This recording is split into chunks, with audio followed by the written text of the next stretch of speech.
follow the money. Real quick, let's check this video out. I know it's old, but I'm going to update the revenues from the insurance companies after the ACA to date. But let's go to the video, listen what he has to say. Hello, this is Dr. Eric Bricker, and thank you for watching A Healthcare Z. Today we're going to be discussing healthcare revenue, and as they said during the Watergate scandal in the 70s, we need to follow the money. And that is what the reporters Woodward and Bernstein were told by their informant. So we're going to follow the money. So of course, everyone always talks about how healthcare costs are going up. Well, one person's cost is another person's revenue. And so we're going to go through the revenue for the 6 largest healthcare companies in America. Now, these are groups that are on the Fortune 500 list. And first up is United Health Group, also known as United Healthcare and Optum. They're number 6 on the Fortune 500. And then I've listed their... Notice the number 1 company. All right, let's listen. Revenue in 2010, and I picked 2010 because that was the year the Affordable Care Act was passed. Now, and then comparing it to 2018. Now, United Healthcare had $94 billion in revenue in 2010 and $226 billion in revenue in 2018. $94 billion in 2010, $26 billion in 2018, and almost $400 billion in 2023. Check the slide. Let's listen. In other words, they're up 140%. They have more than doubled since the passage of the Affordable Care Act. Next up, McKesson, the 7th largest corporation in America, which does drug delivery to all the hospitals in America and the pharmacies, etc. Like, most people have never heard of McKesson.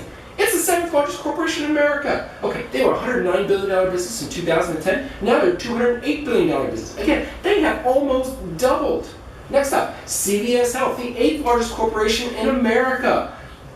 $96 billion in 2010, $195 billion in 2018. More than doubling in that amount of time. Now, they have acquired Aetna. So just keep in mind now that they are growing largely by organic and acquisition. That's why I put the M there for merger. Likewise, for United Health Group, they bought a large PBM called Catamaran and renamed it OptumRx. That's why I put an M there for UHG as well, because they also have done multiple acquisitions. Okay, next up, AmerisourceBergen. They do the same thing as McKesson. They do drug delivery for hospitals, pharmacies, etc., etc. So it's a $78 billion business in 2010, $168 billion business today.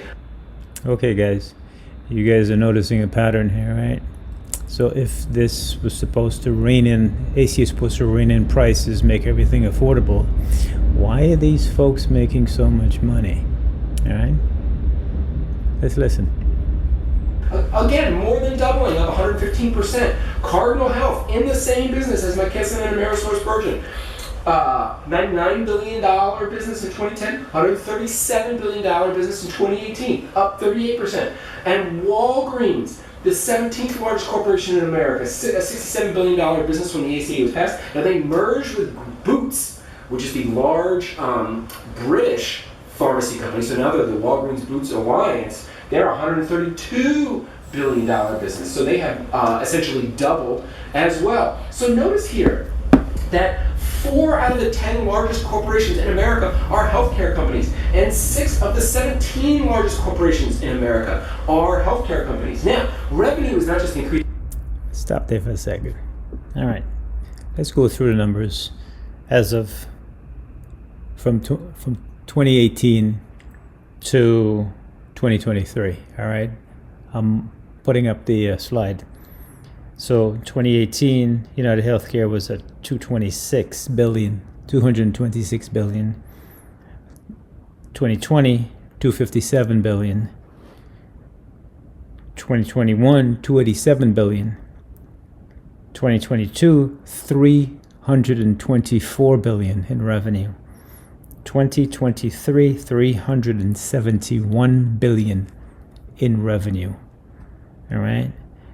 Now, if we go back from 2010, when the ACA was passed, from 94 billion to 371 billion. Somebody do that math for me, but let's listen. Increasing for these organizations, it's also increasing for hospitals, medical device companies, and pharmaceutical companies. Doctors themselves are getting paid more. So when we talk about increased healthcare costs, the money is going somewhere, and this is where it's going. So what's the point? The point is, everyone talks about how the healthcare system is broken. Well, listen, for these folks, the healthcare system is not broken. The healthcare system is working great. So to say that the healthcare system is broken is that, where you stand depends upon where you sit. So just know that these corporations are thriving. It's a fact. Not just growing a little bit, they are thriving, they are consolidating, they are growing in power and influence. So just know that when people say healthcare is quote unquote broken, it might be broken for certain constituencies like patients, which, oh, by the way, that's who it's supposed to serve. But for these organizations, healthcare is not broken. So that's my point for today.